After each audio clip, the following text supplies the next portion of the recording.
Okay, we are on chapter 27 of Alfred Korzybski's Science and Sanity. Chapter title, Higher Order Abstractions. The characters which science discerns in nature are subtle characters, not obvious at first sight. They are relations of relations and characters of characters. A. N. Whitehead. In this connection, one should particularly remember that the human language permits the construction of sentences which do not involve any consequences and which therefore have no content at all, in spite of the fact that these sentences produce some kind of picture in our imagination. Example, the statement that besides our world there exists another world with which any connection is impossible in principle does not lead to any experimental consequence, but does produce a kind of picture in the mind. Obviously, such a statement can neither be proved nor disproved. One should be especially careful in using the words reality, actually, etc., since these words very often lead to statements of the type just mentioned. W. Heisenberg. Section A. General. In the previous chapters, I have demonstrated that there is a shortcut which enables us to grasp, acquire, and apply what has been advanced in the present work. This semantic shortcut is consciousness of abstracting. It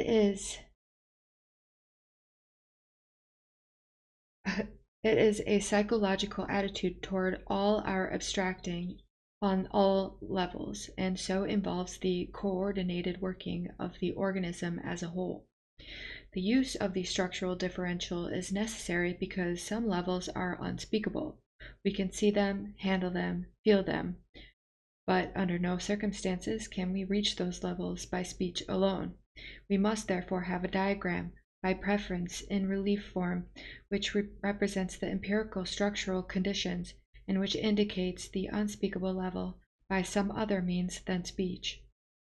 We must, in the simplest case, either point our finger to this object insisting upon silence, or must perform bodily some activity and similarly insist upon silence, as the performing and feelings are also not words. In such semantic training, it is enough to insist upon the non-identity or the difference between the objective unspeakable levels of the lower order abstractions, O, H, and the verbal or higher order abstractions, L, N. When this habit and feeling are acquired, no one should have difficulties in extending the non-identity method to daily life occurrences. To achieve these semantic aims, we must first emphasize the common sense fact that an object is not the event. To do this, we start with the 1933 Scientific Structural Metaphysics about the event and stress the fact that the object, being a nervous abstraction of lower order, has fewer and different multiordinal characteristics than the event has. This is best accomplished by stressing the fact that in abstracting from the event to the object, we left out some characteristics. We do not abstract all characteristics. This would be a self-contradiction in terms and impossibility. We do not even need to stress a full understanding of the event. Common sense examples showing that what we recognize as a pencil is not all often suffice. No one will have difficulties providing he trains himself in this direction, in remembering continually and instinctively the free hanging strings B', which indicate the non-abstracted or left out characteristics and which help to train in non-identity. With the relief diagram, the semantic reaction of the student are trained through all nervous centers. He sees, he handles, etc., the hanging strings, and he also hears about them. This gives the maximum probability that the organism as a whole will be affected. In this way, an intellectual theory engages the senses, feelings, and reflex mechanisms. To affect the organism as a whole methods must be employed. A similar structural situation is found when we deal with higher order abstractions. A word or a name or a statement is conveyed in a spoken form or by writing and affects first the lower centers and then is abstracted and again transformed by the higher centers. The order is generally not changed when the verbal issues are neither seen nor heard but originate in ourselves. Most impulses, interests, meanings, evaluations, etc. originate in lower centers and follow the usual course from lower centers to higher. When experience, reaction of lower centers, is transformed into memories, higher centers, the order is similar. Difficulties begin when the order is pathologically reversed and ideas are evaluated as experience, words as objects. In the building of a language, a similar process can be observed. We observe the absolute individuals with which we actually deal. We label them with individual names, say A1, A2, so on, A11, A12, so on, A21, A22, and so on, A31, A32, and on. By a process of abstracting and disregarding, for instance, the characteristic subscripts 1, we would have only the ones which have the characteristic subscripts 2, 3, and so on, 9, 22, 23, and so on, 29. Disregarding the characteristic subscripts 2, we would have the ones with the characteristics 3, 4, and so on, 9, 33, 34, and so on, 39. Finally, if we should eliminate all individual characteristic subscripts, we would have a general name A for the whole group without singling out individual characteristics. All words of the type of man, animal, house, chair, pencil have been built by a similar process of abstracting or disregard for individual differences. In each case of disregard of individual characteristics, a new neurological process was involved.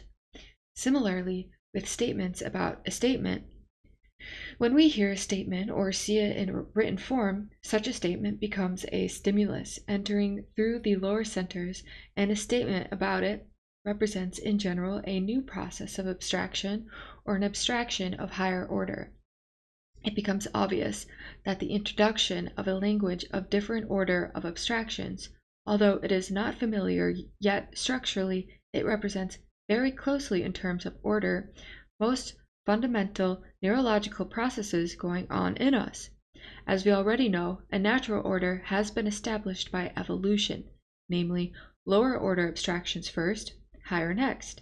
The identifications of orders or the reversal of orders appears pathological for man and appears as a confusion of orders of abstractions resulting in false evaluation, identification, illusions, delusions, and hallucinations. Historically, the first to pay serious attention to the above problems in a consistent yet very limited way were mathematicians. In the investigation of the problems of the foundation of mathematics, mathematical logic, and the theory of aggregates, we came across self-contradictions which would make mathematics impossible. To avoid such a disaster, Bertrand Russell invented what is called the theory of mathematical types. The status of this theory is very interesting and instructive one. The theory solves the mathematical difficulties, thus saving mathematics, but has no application to life. Practically all mathematicians, if I am not mistaken, the author of the theory included, somehow dislike the theory and make efforts to solve the problems in a different way, and possibly to abandon the theory altogether.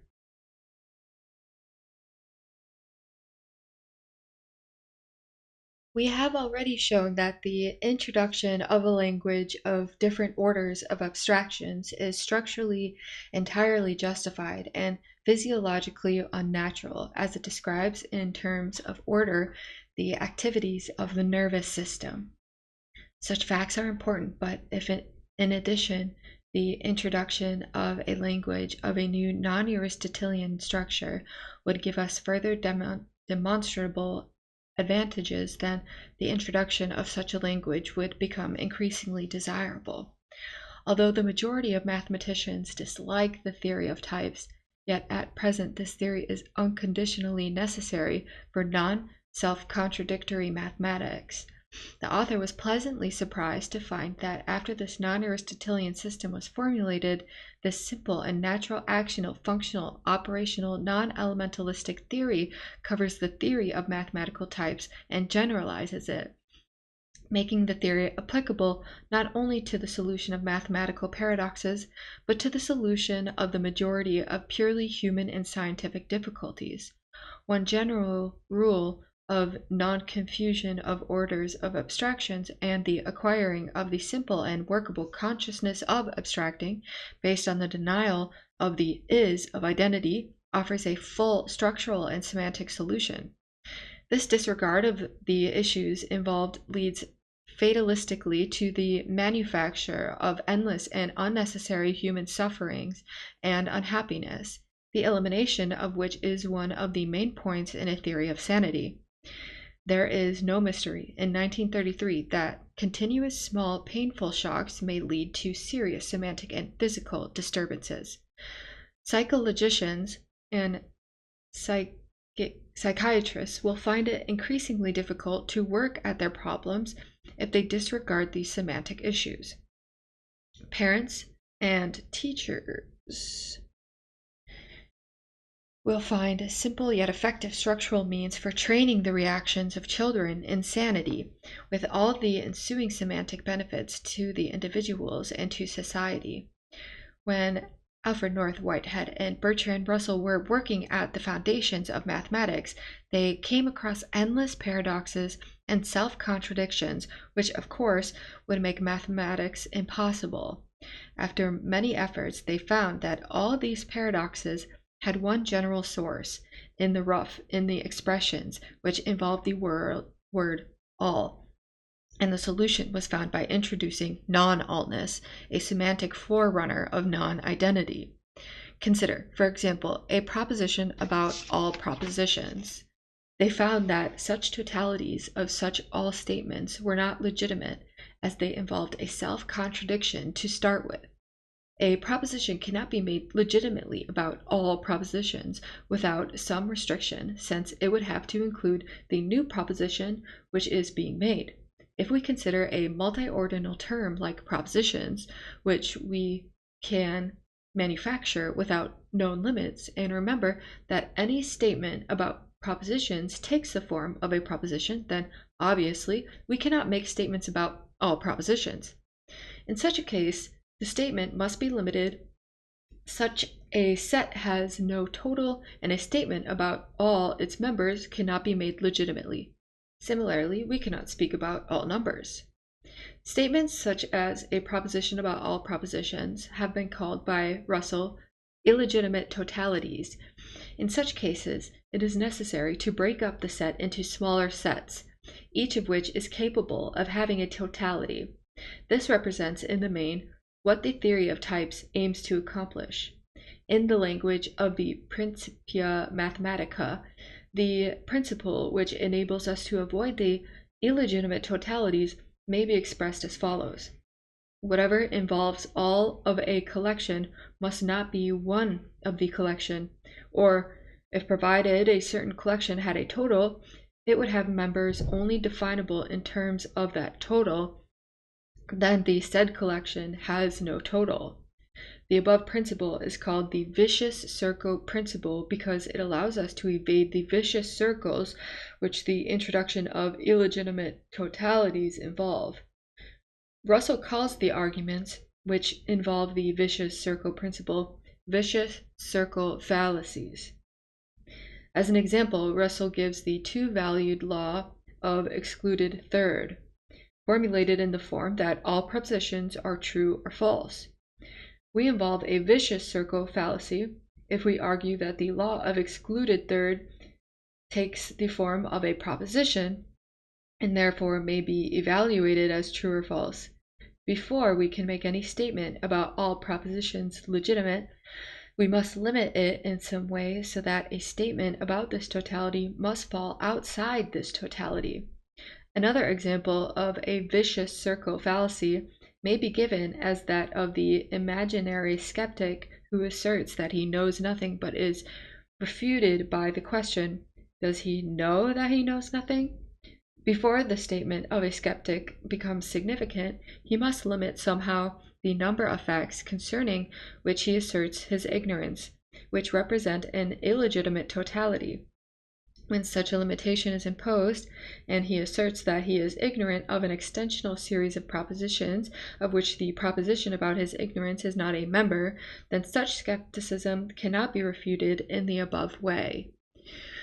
We do not need to enter into further details concerning the elaborate and difficult theory of types. In my non-Aristotelian psychophysiological formulation, the theory becomes structurally extremely simple and natural and applies to mathematics as well as to a very large number of daily experiences, eliminating an unbelievably large number of misunderstandings, vicious circles, and other semantic sources of human disagreements and unhappiness. It should be noticed that in the given examples, we always made a statement about another statement, and that the vicious circle arose from identifying or from the confusion of the orders of statements. The way out is found in the consciousness of abstracting, which leads to the semantic discrimination between orders of abstractions. If we have certain propositions, P1, P2, P3, so on to Pn, and make a new proposition about these propositions, say capital P, then according to the present theory, the statement capital P about the statements P1, P2, so on, must be considered as an abstraction of higher order and so different, and must not be identified as to order with the propositions P1, P2, and so on to Pn. The above psychophysiological formulation is entirely general, yet simple and natural in a non-Aristotelian system.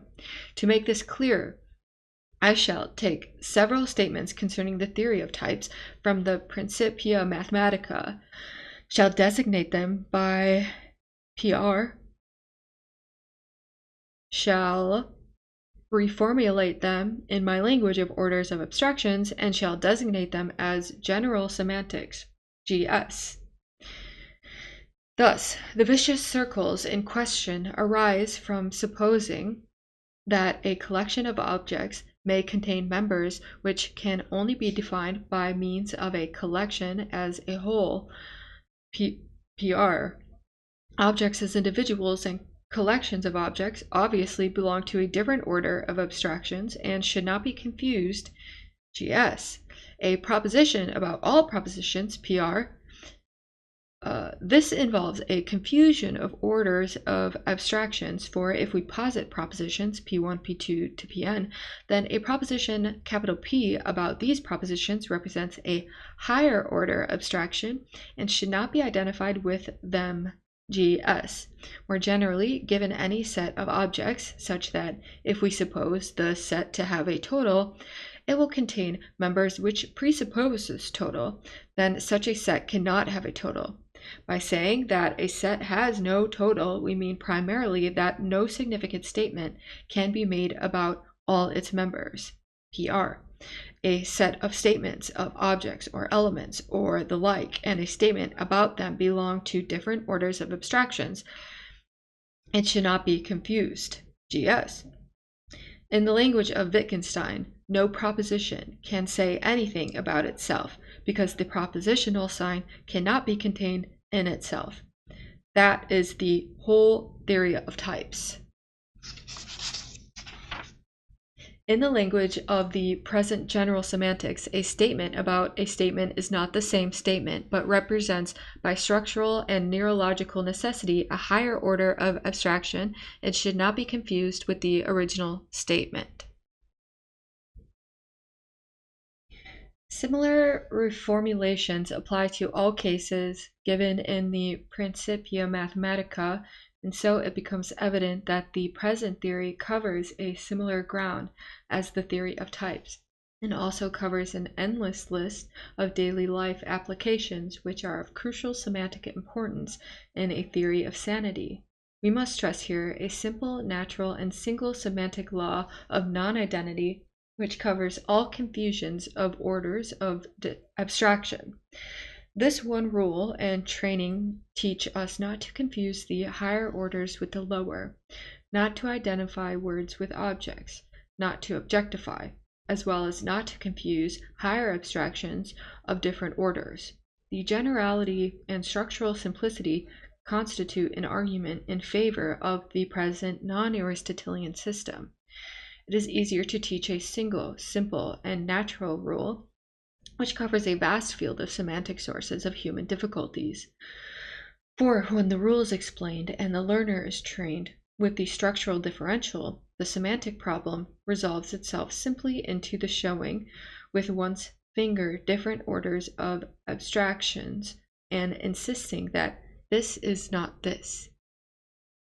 If we consider the natural, structural, and empirical fact that our lives are lived in a world of non-identical abstractions of different orders, the discrimination between different orders becomes of paramount semantic importance for evaluation.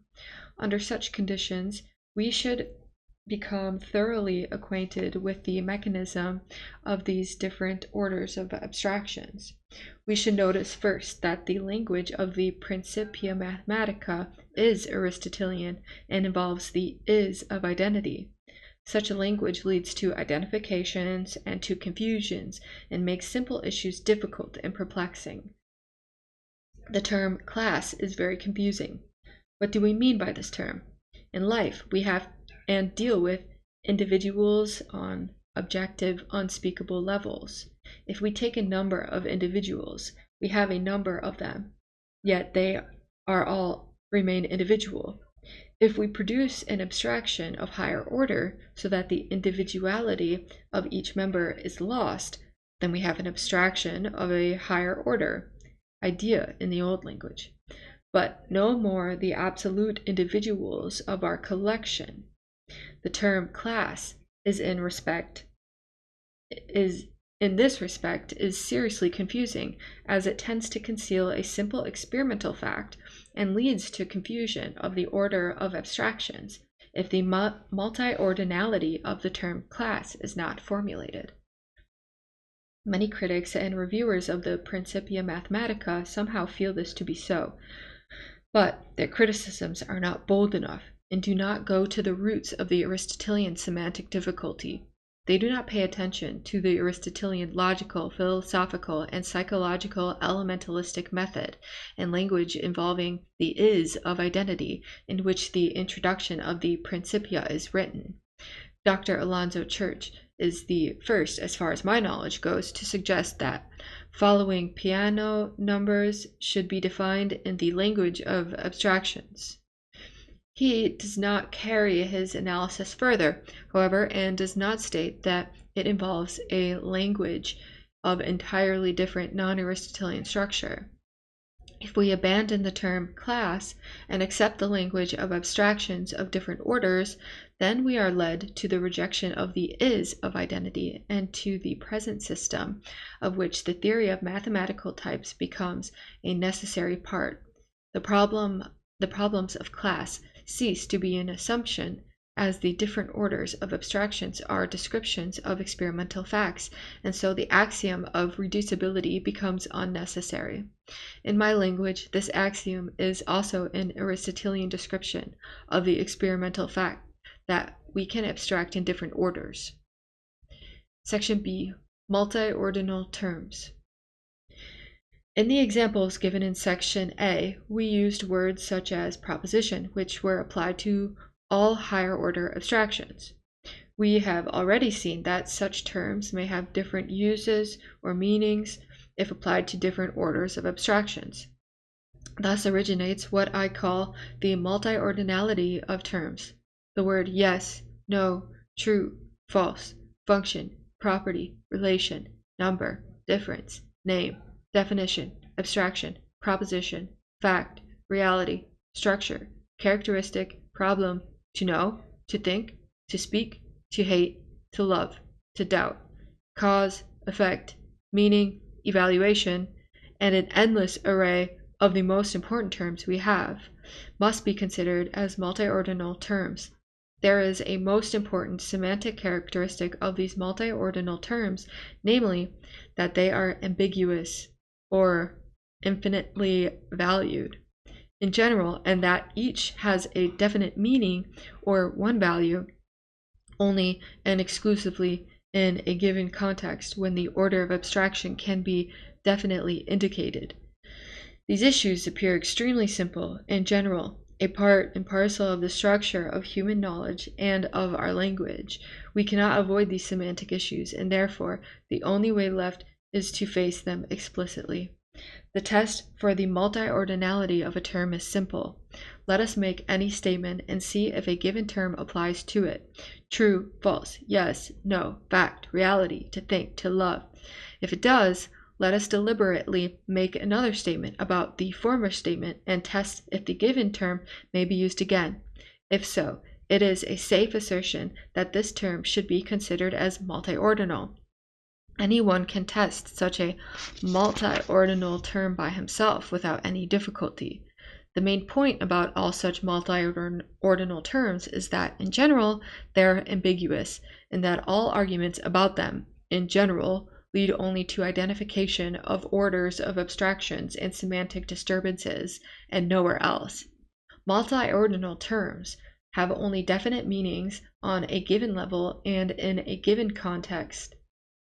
Before we can argue about them, we must fix their orders, whereupon the issues become simple and lead to agreement. As to orders of abstraction, we have no possibility of ascertaining the absolute order of an abstraction. Besides, we never need it. In human semantic difficulties in science, as well as in private life, usually no more than 3, perhaps even 2 neighboring levels require consideration. When it comes to a serious discussion of some problem, errors, ambiguity, confusion, and disagreement follow from confusing or identifying the neighboring levels. In practice, it becomes extremely simple to settle these 3 or 2 levels and to keep them separated, provided we are conscious of abstracting, but not otherwise. For a theory of sanity, these issues seem important and structurally essential. In identifications, delusions, illusions, and hallucinations, we have found a confusion between the orders of abstractions, or a false evaluation expressed as a reversal of the natural order. One of the symptoms of this confusion manifests itself as false beliefs, which again imply comparison of statements about facts and reality, and involve such terms as yes, no, true, false, and so on. And as all of these terms are multiordinal and therefore ambiguous, general philosophical rigmaroles should be avoided. With the consciousness of abstracting, and therefore with a feel for this peculiar stratification of human knowledge, all semantic problems involved can be settled simply. The avoidance of multiordinal terms is impossible and undesirable. Systematic ambiguity of the most important terms follows systematic analogy. They appear as a direct result and condition of our powers of abstracting in different orders, and allow us to apply one chain of infinitely valued reasoning to an endless array of different one-valued facts, all of which are different and become manageable only through our abstracting powers. For further details about the theory of types, the reader is referred to the literature on the subject in Supplement 2. Here I shall give only a few examples of the complexities and difficulties inherent in language, and show how simply they become solved by the aid of non-Aristotelian general semantics and the resulting consciousness of abstracting. As an example, I quote Russell's analysis of the simple statement, I am lying, as given in the Principia. The oldest contradiction of the kind in question is the Epimenides. Epimenides the Cretan said that all Cretans were liars, and all other statements made by Cretans were certainly lies. Was this a lie? The simplest form of this contradiction is afforded by the man who says, I am lying. If he is lying, he is speaking the truth, and vice versa. When a man says, I am lying, we may interpret his statement as, there is a proposition which I am affirming and which is false. That is to say, he is asserting the truth of some value of the function I assert P and P is false. But we saw that the word false is ambiguous, and that in order to make it unambiguous, we must specify the order of falsehood, or what comes to the same thing, the order of the proposition to which falsehood is ascribed. We saw also that if P is a proposition of the nth order, a proposition in which P occurs as an apparent variable is not of the nth order, but of a higher order. Hence, the kind of truth or falsehood which can belong to the statement here, the statement, there is a proposition P which I am affirming and which has falsehood of the nth order, is truth or falsehood of a higher order than the nth. Hence, the statement of Epimenides does not fall within its own scope, and therefore no contradiction emerges.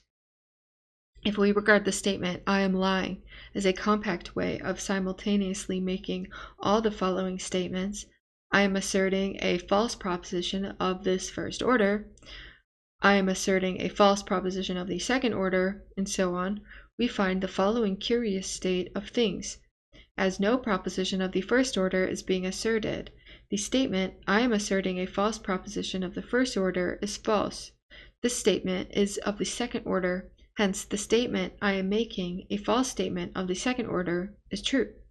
This is a statement of the third order, and is the only statement of the third order which is being made. Hence the statement, I am making a false statement of the third order, is false. Thus we see that the statement, I am making a false statement of the order 2n plus 1 is false, while the statement, I am making a false statement of order 2n is true. But in this statement of things, there is no contradiction. Clearly, if we should apply the language of orders of abstractions to the above case, a similar outcome is reached more generally and more simply. If we should confuse the orders of abstractions, we might naturally have an endless argument at hand. This example shows how a confusion of orders of abstractions might lead to insoluble verbal problems, and how semantically important it is that we should not identify and that we should be conscious of abstracting, with the resulting instinctive feelings for this peculiar structural stratification of human knowledge. We should notice that with the confusion of orders of abstractions, and by the use of multiordinal terms without realizing their infinitely valued character, we may always construct an endless array of such verbal arguments to befog the issue, but that as soon as we assign a definite order to the multiordinal terms, and so settle a specific single meaning in a given context for the many meanings of any multiordinal term may have, the difficulties vanish. As the above analysis applies to all multiordinal terms, and these terms happen to be most important in our lives, there is no use in trying to avoid these terms and the consequences of using them. Quite the contrary, often it is structurally necessary to build a multiordinal term, for instance, abstracting. We must take for granted that it has many meanings, and indicate these meanings by assigning to the term of definite order of abstraction. Thus, such a term as abstracting or characteristic might be confusing and troublesome, but abstracting in different orders is not, as in a given context, we may always assign the definite order and single meaning to the term. It has been repeatedly said that a multiordinal term has by structural necessity many meanings. No matter how we define it, its definition is again based on other multiordinal terms. If we try to give a general meaning to a multiordinal term, which it cannot have, further, a deeper analysis would disclose the multiordinality of the terms by which it is defined, restoring once more its multiordinality. As there is no possibility of avoiding the above structural issue, it is more correct and also more expedient to recognize at once the fundamental multiordinality of a term. If we do so, we shall not get confused as to the meaning of such a term in a given context, because in principle, in a context, its meaning is single and fixed by that context. The semantic benefits of such a recognition of multiordinality are in the main sevenfold. 1. We gain an enormous economy of time and effort as we stop the hunting of the snark, usually called philosophy, or for a one-valued general definition of a multiordinal term which would not be formulated in other multiordinal terms. 2. We acquire great versatility in expression, as our most important vocabulary consists of multiordinal terms, which can be extended indefinitely by assigning many different orders and therefore meanings. 3. We recognize that a definition of a multiordinal term must by necessity represent not a proposition but a propositional function involving variables. 4. We do not need to bother much about formal definitions of a multiordinal term outside of mathematics, but may use the term freely, realizing that its unique in principle meaning in a given context is structurally indicated by the context. 5. Under such structural conditions, the freedom of the writer or speaker becomes very much accentuated. His vocabulary consists potentially of infinite numbers of words, and psychological semantic blockages are eliminated. 6. He knows that a reader who understands the infinitely valued mechanism will never be confused as to the meaning intended. And 7. The whole linguistic process becomes extremely flexible, yet it preserves its essential extensional one-valued character in a given case. In a certain sense, such a use of multiordinal terms is to be found in poetry, and it is well known that many scientists, particularly the creative ones, like poetry.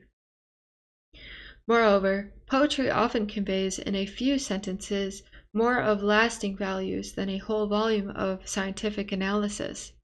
The free use of multiordinal terms without the bother of a structurally impossible formalism outside of mathematics accomplishes this, provided we are conscious of abstracting, otherwise only confusion results. It should be understood that I have no intention of condemning formalism. Formalism of the most rigorous character is an extremely important and valuable discipline, mathematics at present. But formalism, as such, in experimental science and life, appears often as a handicap and not as a benefit, because in empirical science and life, we are engaged in exploring and discovering the unknown structure of the world as a means for structural adjustment. The formal elaboration of some languages is only the consistent elaboration of its structure, which must be accomplished independently if we are to have means to compare verbal and empirical structures. From a non-Aristotelian point of view, both issues are equally important in the search for structure. Under such structural empirical conditions, the multiordinal terms acquire great semantic importance, and perhaps without them, language, mathematics, and science would be impossible. As soon as we understand this, we are forced to realize the profound structural and semantic difference between the Aristotelian and non-Aristotelian systems. What in the old days were considered propositions become propositional functions, and most of our doctrines become the doctrinal functions of Kaiser, or system functions, allowing multiple interpretations. Terms belong to verbal levels, and their meanings must be given by definitions. These definitions, depending on undefined terms, which consist always, as far as my knowledge goes, of multiordinal terms. Perhaps it is necessary for them to have this character to be useful at all. When these structural empirical conditions are taken into account, we must conclude that the postulational method, which gives a structure of a given doctrine, lies at the foundation of all human linguistic performances in daily life as well as in mathematics and science. The study of these problems throws a most important light on all mysteries of language and on the proper use of this most important human neurological and semantic function, without which sanity is impossible. From a structural point of view, postulates or definitions or assumptions must be considered as those relational or multidimensional order structural assumptions which establish conjointly with the undefined terms the structure of a given language. Obviously, to find the structure of a language, we must work out the given language to a system of postulates and find the minimum of its never unique undefined terms. This done, we should have the structure of such a system fully disclosed, and with the structure of the language thoroughly known, we should have a most valuable tool for investigating empirical structure by predicting verbally and then verifying empirically. To pacify the non-specialist, let me say at once that this work is very tedious and difficult, although a crying need. Nevertheless, it may be accomplished by a single individual.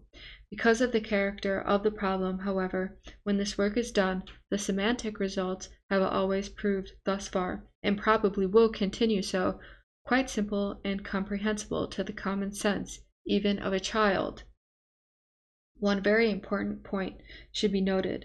Since language was first used by the human race, the structural and related semantic conditions disclosed by the present analysis have not been changed, as they are inherent in the structure of human knowledge and language. Historically, we were always most interested in the immediacy of our daily lives. We began with grunts symbolizing this immediacy, and we never realize, even now, that these historically first grunts were the most complex and difficult of them all. Besides these grunts, we have also developed others, which we call mathematics.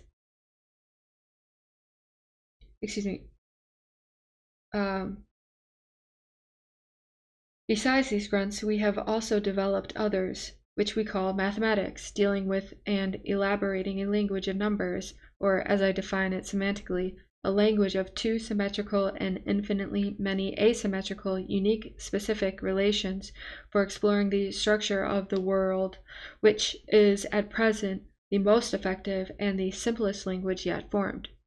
Only in 1933, after many hundreds of thousands of years, have the last mentioned grunts become sufficiently elaborate to give us a sidelight on structure. We must revise the whole linguistic procedure and structure and gain the means by which to disclose the structure of human knowledge. Such semantic means will provide for the proper handling of our neurological system, which in turn is the foundation for the structurally proper use of the human nervous system, and will lead to human nervous adjustment, appropriate semantic reaction, and therefore to sanity. Human beings are quite accustomed to the fact that words have different meanings, and by making use of this fact have produced some rather detrimental speculations, but to the best of my knowledge, the structural discovery of the multiordinality of terms and of the psychophysiological importance of the treatment of orders of abstractions resulting from the rejection of the is of identity as formulated in the present system is novel. In this mechanism of multiordinality, we shall find an unusually important structural problem of human psychologics, responsible for a great many fundamental, desirable, undesirable, and even morbid human characteristics. The full mastery of this mechanism is only possible when it is formulated and leads automatically to a possibility of a complete psychophysiological adjustment. This adjustment often reverses the psychological process prevailing at a given date, and this is the foundation, among others, of what we call culture and sublimation in psychiatry. Let me recall that one of the most fundamental functional differences between animal and man consists in the fact that no matter in how many orders the animal may abstract, its abstractions stop on some level beyond which the animal cannot proceed. Not so with man. Structurally and potentially, man can abstract in indefinitely many orders, and no one can say legitimately that he has reached the final order of abstractions beyond which no one can go. In the older days, when the semantic mechanism was not made structurally obvious, the majority of us copied animals and stopped abstracting on some level, as if this were the final level. In our semantic training in language and the is of identity given to us by our parents or teachers or in school, the multiordinality of terms was never suspected, and although the human physiological mechanism was operating all the while, we used it on the conscious level in the animalistic way, which means ceasing to abstract at some level. Instead of being told of the mechanism and of being trained consciously in the fluid and dynamic semantic reaction of passing to higher and higher abstractions as normal for Smith, we preserved a subnormal, animalistic semantic blockage and emotionally stopped abstracting on some level. Thus, for instance, if as a result of life we come to a psychological state of hate or doubt and stop at that level, then, as we know from experience, the lives of the given individual and of those close to him are not so happy. But a hate or doubt of a higher order reverses or annuls the first order semantic effect. Thus, hate or doubt of doubt, a second order effect, has reversed or annulled the first order effect, which was detrimental to all concerned because it remained a structurally stopped or an animalistic first order effect. The whole subject of our human capacity for higher abstracting without discernible limits appears extremely broad, novel, and unanalyzed. It will take many years and volumes to work it out, so of necessity the examples given below will be only suggestive and will serve to illustrate roughly the enormous power of the non-Aristotelian methods and structure aiming to make them workable as an educational, powerful semantic device. Let us take some terms which may be considered as of a positive character and represent the structure of culture, science, and what is known in psychiatry as sublimation, such as curiosity, attention, analysis, reasoning, choice, consideration, knowing, evaluation. The first order effects are well known, and we do not need to analyze them. But if we transform them into second order effects, we then have curiosity of curiosity, attention of attention, analysis of analysis, reasoning about reasoning, which represents science, psychologics, epistemology, choice of choice, which represents freedom, lack of psychological blockages, and shows also the semantic mechanism of eliminating these blocks. Consideration of consideration gives an important cultural achievement. Knowing of knowing involves abstracting, and structure becomes consciousness, at least in its limited aspect taken as consciousness of abstracting. Evaluation of evaluation becomes a theory of sanity. Another group represents morbid semantic reactions. Thus, the first order, worry, nervousness, fear, pity, may be quite legitimate and comparatively harmless. But when these are of higher order and identified with the first order, as in worry about worry, fear of fear, they become morbid. Pity of pity is dangerously near to self-pity. Second order effects, such as belief in belief, makes fanaticism. To know that we know, to have conviction of conviction, ignorance of ignorance, shows the mechanism of dogmatism, while such effects as free will of free will or cause of cause often become delusions and illusions. A third group is represented by such first order effects as inhibition, hate, doubt, content, disgust, anger, and similar semantic states. the second order reverses and annuls the first order effects. Thus, an inhibition becomes a positive excitation or release. See Part 6. Hate of hate is close to love. Doubt of doubt becomes scientific criticism and imparts the scientific tendency. The others obviously reverse or annul the first order undesirable semantic reaction. In this connection, this pernicious effect of identification becomes quite obvious. In the first and third cases, beneficial effects were prevented because identification of orders of abstractions as a semantic state produced a semantic blockage which did not allow us to pass to higher order abstractions. In the second case, it actually produced morbid manifestations. The consciousness of abstracting, which involves among others the full instinctive semantic realization of non-identity and the stratification of human knowledge, and so the multi-ordinality of the most important terms we use, solves these weighty and complex problems because it gives us structural methods for semantic evaluation, for orientation, and for handling them. By passing to higher orders, these states which involve inhibition or negative excitation become reversed. Some of them on higher levels become culturally important, and some of them become morbid. Now, consciousness of abstracting in all cases gives us the semantic freedom of all levels and so helps evaluation and selection, thus removing the possibility of remaining animalistically fixed or blocked on any one level. Here we find the mechanism of the change of human nature and an assistance for persons in morbid states to revise by themselves their own afflictions by the simple realization that the symptoms are due to identifying levels which are essentially different and an unconscious jumping of a level or of otherwise confusing the orders of abstractions. Even at present, all psychotherapy is unconsciously using this mechanism, although as far as I know, it has never before been structurally formulated in a general way. It should be added that the moment we eliminate identification and acquire the consciousness of abstracting, as explained in the present system, we have already acquired the permanent semantic feeling of this peculiar structural stratification of human knowledge,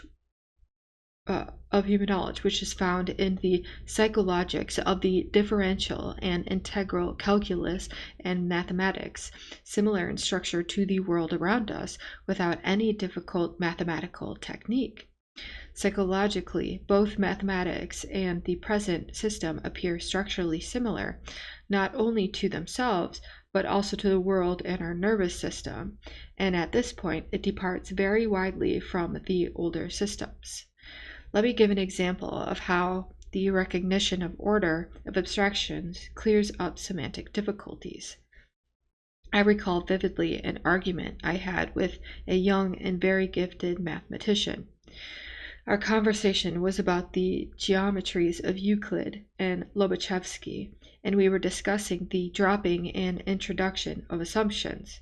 I maintained that Lobachevsky introduced an assumption. He maintained that Lobachevsky dropped an assumption. On the surface, it might have appeared that this is a problem of fact and not of preference. The famous fifth postulate of Euclid reads, if a straight line falling on two straight lines makes the interior angles on the same side less than two right angles, the two straight lines, if produced indefinitely, meet on that side on which are the angles less than two right angles. We should note in passing that a straight line is assumed to be of infinite length, which involves a definite type of structural metaphysics of space common to the Aristotelian and older systems. This postulate of Euclid can be expressed in one of its equivalent forms, as for instance, through a point outside a straight line, one and only one parallel to it can be drawn. Lobachevsky and others decided to build up a geometry without this postulate, and in this they were successful. Let us consider what Lobachevsky did. For this, we go to a deeper level, otherwise to a higher order abstraction, where we discover that what on his level had been the dropping of an assumption becomes on our deeper level or higher abstraction the introduction of an assumption, namely the assumption that through a point outside a straight line there passes more than one parallel line. Now, such a process is structurally inherent in all human knowledge. More than this, it is a unique characteristic of the structure of human knowledge. We can always do this. If we pass to higher orders of abstractions, situations seemingly insoluble matters of fact quite often become problems of preference. This problem is of extreme semantic importance and of indefinitely extended consequences for all science, psychiatry, and education in particular. The examples I have given show a most astonishing semantic situation, namely that one question can sometimes be answered yes or no, true or false, depending on the order of abstractions the answerer is considering. The above facts alter considerably the former supposedly sharp defined fields of yes and no, true and false, and in general of all multiordinal terms. Many problems of fact on one level of abstraction become problems of preference on another, thereby helping to diminish the semantic field of disagreement. It is interesting to throw some light on the problem of preference, which statement or attitude is preferable, the one claiming that Lobachevsky dropped a postulate or the one claiming that Lobachevsky introduced a new postulate. Both are facts, but on different levels or of different orders. The dropping appears as an historical fact, the introducing as a psychological fact inherent in the structure of human knowledge. The preference is fairly indicated. The psychological fact is of the utmost generality, as all psychological facts are, and therefore more useful, since it applies to all human endeavors and not merely to what a certain mathematician did under certain circumstances. Section C. Confusion of higher orders of abstractions. We have already seen that Fido's power of abstracting stops somewhere. If we are finalists of any kind, we also assume that our power of abstracting stops somewhere. In some such way, the finalistic, dogmatic, and absolutistic semantic attitudes are built.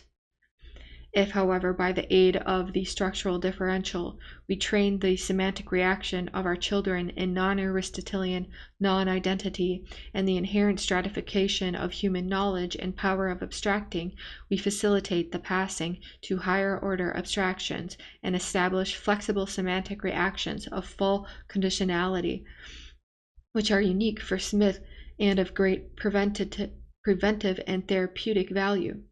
We thus build up human mind for efficiency and sanity by eliminating the factors of semantic blockages, while by engaging the activity of the higher nerve centers, we diminish the vicious overflow of nervous energy upon the lower nerve centers, which, if allowed, must of necessity make itself manifest in arrested or regressive symptoms. The above issues are of serious semantic importance in our daily lives and in sanity. All semantic disturbances involve evaluation, doctrines, creeds, speculations, and vice versa. Under circumstances, such as described above, which appear inherent with us, it is dangerous not to have means to see one's way clear in the maze of verbal difficulties with all their dangerous and ever-present semantic components. By disregarding the orders of abstractions, we can manufacture any kind of verbal difficulties, and without the consciousness of abstracting, we all become nearly helpless and hopeless semantic victims of primitive-made language and its underlying structural metaphysics. Yet, the way out is simple. Non-identity leads to consciousness of abstracting. and gives us a new working sense of values, new semantic reactions to guide us in the verbal labyrinth. Outside of objectification, which is defined as the evaluation of higher order abstractions as lower, namely words, memories, as objects, experiences, feelings, the most usual identification of different higher order abstractions appears as the confusion of inferences and inferential terms with descriptions and descriptive terms. Obviously, if we consider a description as of the nth order, then an inference from such a description or others should be considered as an abstraction of a higher order n+1. Before we make a decision, we usually make a more or less hasty survey of happenings, this survey establishing a foundation for our judgments, which become the basis of our action. This statement is fairly general, as the components of it can be found by analysis practically everywhere. Our problem is to analyze the general case. Let us follow up roughly the process. We assume, for instance, a hypothetical case of an ideal observer who observes correctly and gives an impersonal, unbiased account of what he has observed. Let us assume that the happenings he has observed appeared as these symbols.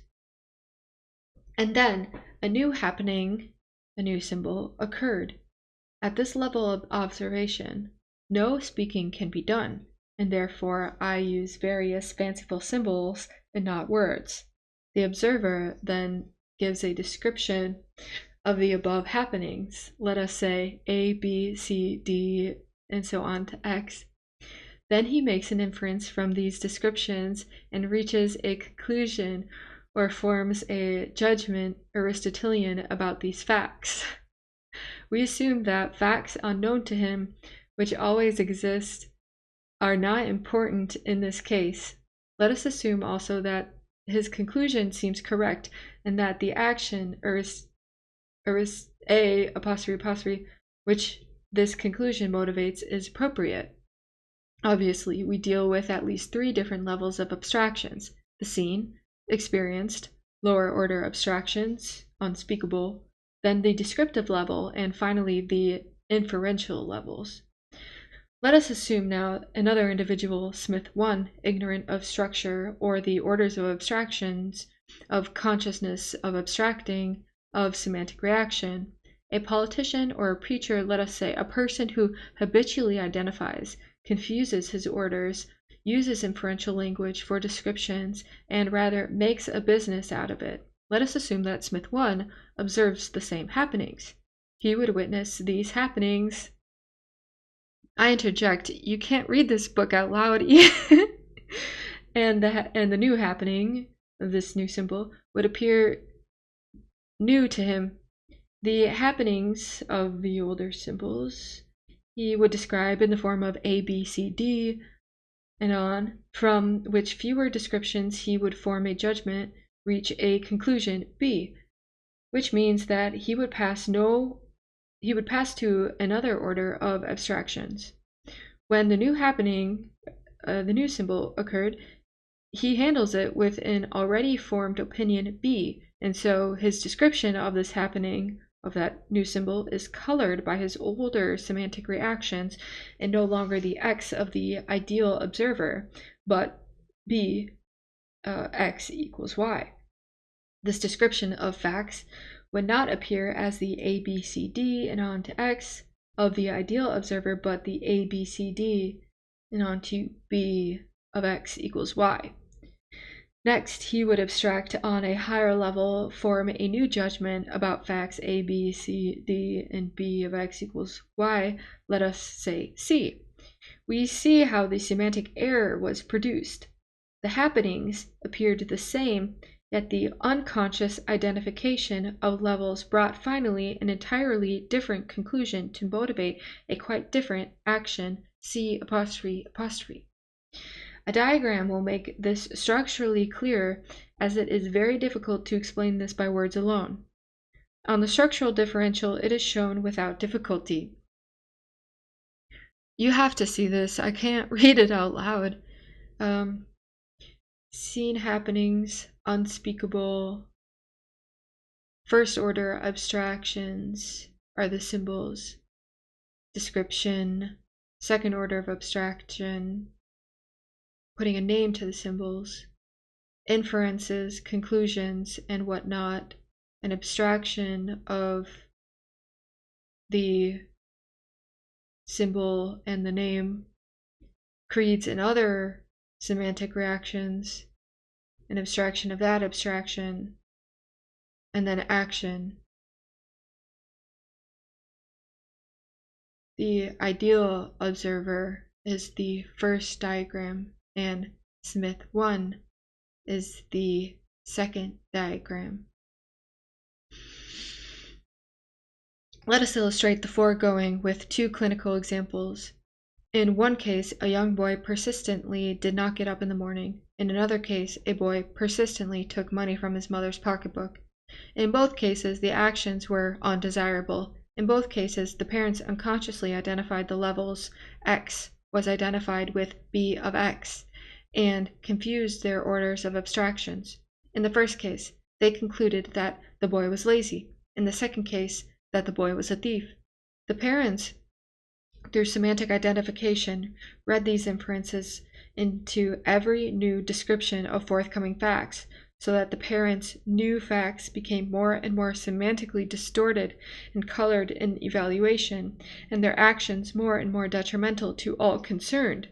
The general condition in both families become continually worse until the reading of inferences into descriptions by the ignorant parents produced a semantic background in the boys of driving them to murderous intents. A psychiatrist dealt with the problem as shown in the diagram of the ideal observer. The net result was that the one boy was not lazy, nor the other a thief, but that both were ill. After medical attention, of which the first step was to clarify the symbolic semantic situation, though not in such a general way as given here, all went smoothly. Two families were saved from crime and wreck. I may give another example out of a long list which is unnecessary for our purpose to analyze, because as soon as the consciousness of the abstracting is acquired, the avoidance of these inherent semantic difficulties becomes automatic. In a common fallacy of petitio principii, or begging the question fallacy, we, by self-deceptive semantic evaluation, assume the conclusion to be proved. In other words, we confuse the order of abstractions. Beside the willful use of this fallacy by lawyers in courts to influence juries of low intelligence, a similar fallacy is widely committed in the reasonings of daily life and leads to many unnecessary semantic difficulties. Particularly vicious is the use of the so-called question-begging epithets. We postulate the fact which we wish to prove, label it by another name, and then use the new higher order name in our premise. It represents clearly a confusion of orders of abstractions. All such terms as unpatriotic, unchristian, un-American, pro-German during the World War, wet, dry, fall into this group. It is probably no secret that a large part of the population of this world was swayed by such methods during the war. In time of peace, large countries are continually swayed by such use of terms, which play upon the pathological semantic reaction of the population, thereby facilitating the putting over of different propagandas. Similar procedures lead to many semantic difficulties in daily life. It is easy to see that the difficulty is general, namely the confusion of orders of abstractions. The antidote is equally general and is found in the elimination of the is of identity, resulting in the consciousness of abstracting.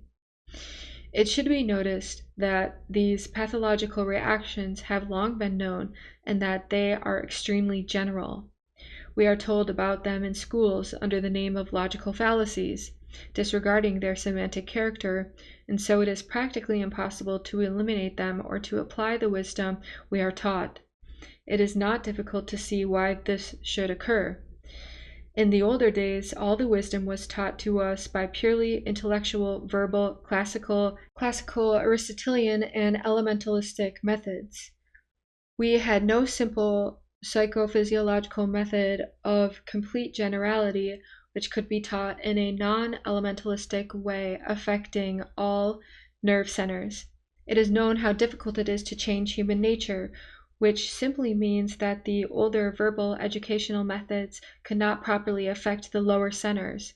It seems that the first step in developing a method to accomplish these ends is to use the structural differential, without which it is practically impossible to teach silence on the objective level and delayed action, and to train through all centers in non-identity stratification, natural order, and so in appropriate semantic reaction. It appears that now, to begin with, we have acquired a workable and simple psychophysiological method for changing identification into visualization, and in general for the prevention or elimination of identification or confusion of orders of abstractions. We have now discovered a mechanism which involves and deals directly with the reactions of the lower centers, senses, affects, emotions. The older, difficult change in human nature becomes an easily accomplished fact in a structural non-Aristotelian semantic education. Human nature can best be described, perhaps, as a complex of semantic reactions which can be educated and changed to a large extent. It seems unnecessary to enlarge further upon this subject. Every attentive reader can supply endless examples of this kind of semantic disturbances from his own observation or experience. Naturally, the generality, simplicity, and physiological character of the method proposed in this work becomes powerful assets, and instruction in the non-Aristotelian methods can easily be given to or acquired by everybody. It can be taught in homes and schools. It gives a preventive psychophysiological method of training the semantic reaction in the millions and millions of cases in which human life becomes wrecked through the lack of a working structural educational theory concerned with these reactions. But it is not enough to preach these platitudes. They must be practiced as well. If the parents and the boys mentioned above had been trained as children with the structural differential, it would have been an impossibility for the situation to have become so acute. Let us follow our daily experiences by the aid of the structural differential. We find ourselves on at least 5 levels. The first represents the unspeakable event, or the scientific object, or the unseen physico-chemical process on the sub-microscopic levels which constitute stimuli registered by our nervous systems as objects. The second consists of the external, objective, also unspeakable levels on which we see with our eyes. On this level, we can make a moving picture, including actions. Writing a book is also behavior. The third level represents the equally unspeakable psychological pictures and semantic reactions. On the fourth level of abstractions, we describe verbally our facts, that humans A. Eat, sleep, B. Cheat, murder, C. Moralize, philosophize, legislate, D. Scientize, mathematize. Finally, in the present context, our inferences belong to the 5th level. Unfortunately, we usually abstract facts. A. Identify the levels and form a conclusion. Man is an animal. From this conclusion, we confuse the levels again and color the description of the facts. B, C, D. Jump again to higher levels and build conclusions from descriptions A, and from distorted, colored descriptions B, C, D, and so obtain the prevailing doctrines in all fields. These again lead us in the field of action to the mess we all find ourselves in. In this dervish dance between the levels, we entirely disregard uncolored facts D. The ideal observer would observe all forms of human behavior at a given date, not leaving out facts D. then without confusing his levels and also without confusing descriptions with inferences, he would reach his higher order of abstractions properly with very different resultant doctrines, which would produce entirely different semantic evaluation and motivate equally different action. We may understand now why we must constantly revise our doctrines, for the above analysis throws a considerable light on the fact that scientists need training with the differential as much as other mortals, the author included. History shows that they have not officially checked themselves up sufficiently to become aware of this fatal habit of confusion of orders of abstractions through identification. It might appear at first glance that all that has been said here is simple and easy. On the contrary, it is not for grown-ups. It is easy only for children and the young. In all my students and experimenting, I have found that for the reasons already given, the use of the differential appears essential, and that it requires a long while and training to accomplish the new semantic results. As a rule, unless they are very unhappy, people try to trust their understanding and dislike to train repeatedly with the differential. For some reason or other, they usually forget that they cannot acquire structural familiarity with or reflex reactions in spelling or typewriting or driving a car by verbal means alone. Similar considerations apply in this case. Without the actual training with the differential, certainly the best results cannot be expected. To gain the full benefit involves the uprooting of old habits, taboos, philosophies, and private doctrines, the worst being the structure of our primitive Aristotelian language with the is of identity, all of which are deeply rooted and work unconsciously. Only the semantic training with the differential in non-identity can affect the habitual and the unconscious. Rationalization, lip service to the understanding of it, will be of no use whatsoever. Persistent training seems the only way to acquire the special structural sense for proper evaluation, and the habit of feeling when identification or the confusion of orders of abstractions becomes particularly dangerous. This feeling, as it involves most important factors of evaluation, is difficult to acquire, as difficult perhaps as reflex learning to spell or to typewrite. But when acquired, it makes us aware of the continuous necessary utilization of many levels of abstractions, which becomes dangerous only when we identify them or are not conscious of this fact. We can then utilize the different orders of abstractions consciously without identification, and thus keep out of danger. Most of the important terms appear as multiordinal, and although they belong to verbal levels, they apply often to all levels, an important structural fact impossible to avoid, and one which makes this special semantic sense uniquely necessary to acquire. It seems unnecessary to repeat that everything that has been said above applies in the fullest extent to our ethical, social, political, economic, and international relations. Before any sanity can be brought into the analysis of these relations, before they can be rationally analyzed, the investigators would have to be trained to observe correctly and to avoid verbal structural pitfalls. For the lack of such semantic training and re-education, the time-honored Phaedo debates involving the is of identity continue on all sides and lead to naught else but a waste of time and effort. I say waste of time simply because there seems no end to the paradoxes which, with a little ingenuity, we can build up when we begin to gamble with confusion of orders of abstractions and disregard multiordinality. Any doctrine, no matter how structurally true or beneficial, can be defeated, confused, or delayed by the use of such methods. These problems appear of crucial semantic importance because our lives are lived in a permanent structural interplay between different orders of abstractions. All our achievements depend upon this interplay, yet the most acute and painful dangers also have their sources in the non-realization of this dervish dance between different orders of abstractions. Since we cannot evade the passing from level to level or the use of multiordinal terms, our wisdom should consist only in not abusing these semantic conditions of human life.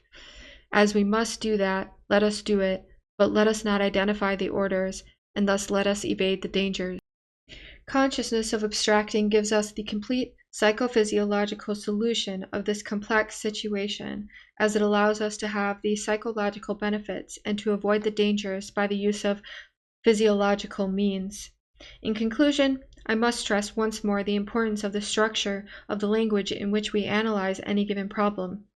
In the non-Aristotelian system, I am proposing the term order is accepted as one of its very foundations.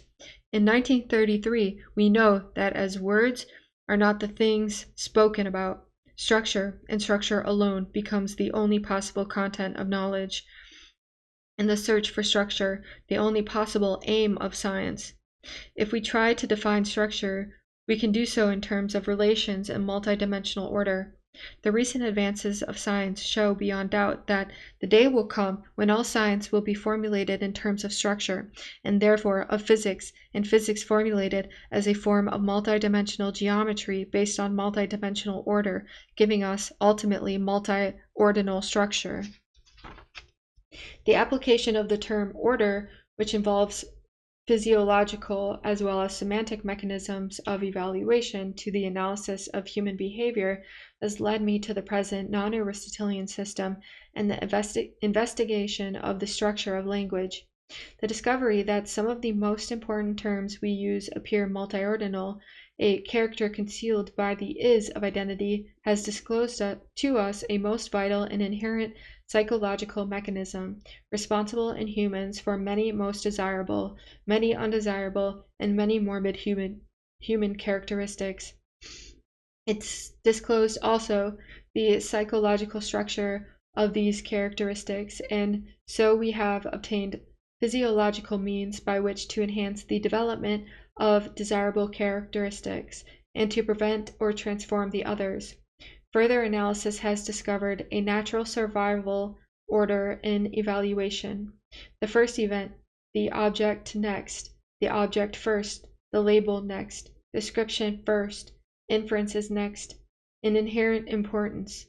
We have also found that the majority of human difficulties, mental ills included, involve semantic disturbances and exhibit not the natural survival order, but the identification of different orders resulting in a reversed pathological order.